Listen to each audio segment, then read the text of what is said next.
안녕하세요. 오늘 소개해드릴 책은 수호서재 신간, 당신은 그때 최선을 다했다입니다.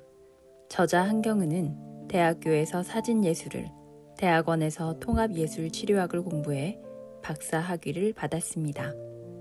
저자는 별거를 시작하며 치유 글쓰기를 접했습니다. 글을 쓰면서 본인이 마냥 괴롭기만 한 것은 아니라는 진실을 마주합니다. 험한 길을 가는 도중 마주친 작은 꽃더미에 기분이 좋아지고 한 줄기 바람에 해방감을 느끼는 것처럼 소소한 자유와 행복을 느끼기도 하며 감히 글쓰기가 저자를 구원했노라 고백합니다. 이 책은 저자의 경험을 담아 자기 수용으로 이르는 데 도움을 주는 글쓰기 안내서입니다. 우리는 본래 빛과 그림자를 동시에 품은 온전함 그 자체였다는 것을 깨닫게 되는 것. 자신과 연결됨은 이런 것 같다. 그래서 나는 자신과의 연결을 위한 구체적인 실천법으로서 치유 글쓰기라는 도구를 나누고자 한다. 치유 글쓰기의 시작은 무엇일까요? 저자는 억압된 자신을 표현하는 일이라고 답합니다. 우리는 대개 부정적인 감정을 표현하는 것을 힘들어합니다. 그런 감정을 가진 나를 불편해하고 나쁜 것으로 인식하기 때문입니다. 저자는 이런 태도를 달리 보자 말합니다. 불편함을 느끼는 자신을 비난하지도 말고 더 성숙한 사람이 되라고 몰아세우지도 말자. 대신 불편함을 만났을 때 내가 봐야 할 것이 왔구나. 이것과 화해하면 내가 더 편안해지겠구나 하면서 환대해보자. 치유가 필요한 자리는 불편함으로 드러난다. 알려주니 오히려 고마운 일이다. 이제 글쓰기로 들어가 볼까요? 저자가 제시하는 글쓰기는 먼저 목록을 쓰거나 빈칸을 채우는 것으로 시작합니다. 다음으로 주제를 정해 15분간 글쓰기를 합니다. 마지막으로 글쓰기를 통해 알아차린 것을 요약합니다. 이 과정은 자기 표현으로 시작해 자기 이해를 거쳐 자기 수용이라는 목적 달성을 위해 저자가 고안한 방법입니다.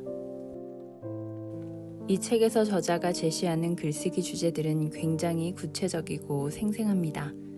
솔직하게 나의 이야기를 풀고 싶어집니다. 내 인생에서 가장 힘들었던 장면은?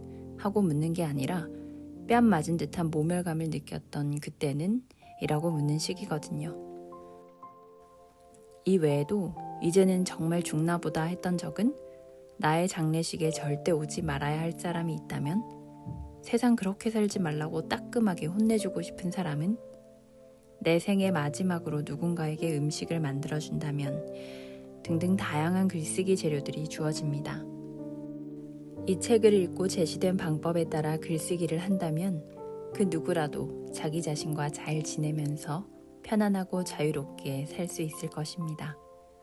나와 내 인생을 무조건 수용하자는 것은 아닙니다. 맹목적 수용은 오히려 의식 성장을 저해하고 자기 성찰 없는 낙관은 회피의 다른 이름일 뿐이라고 저자는 지적하고 있습니다. 우리가 해야 할 수용은 내면을 면밀하게 들여다보는 성찰의 과정을 거친 후 저절로 깨달아지는 긍정이다. 대단한 삶을 조칠 것인가? 대단찮은 삶을 끌어안을 것인가? 해당 챕터를 통해 완벽주의와 높은 이상을 추구하느라 뒷전으로 밀려난 자신의 영혼을 돌볼 수 있게 됩니다. 자신의 욕망을 알아주고 기대에 미치지 못하더라도 너그럽게 있는 그대로의 나를 인정해주는 연습을 하기 때문입니다. 완벽한 엄마가 되지 않아도 괜찮아.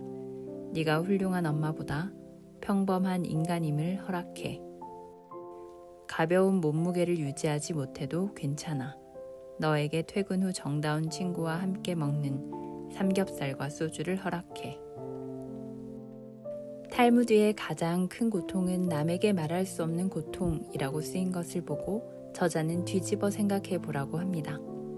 남에게 말할 수 있는 고통은 가장 큰 고통이 아니라는 것이지요. 그러니 자꾸 털어놓고 내려놓으며 우리는 더욱 가벼워질 수 있습니다. 마지막으로 결혼 생활의 피해자라는 생각을 가졌던 이가 치유 글쓰기로 어떻게 바뀔 수 있었는지 예시글을 읽으며 영상을 마무리하겠습니다.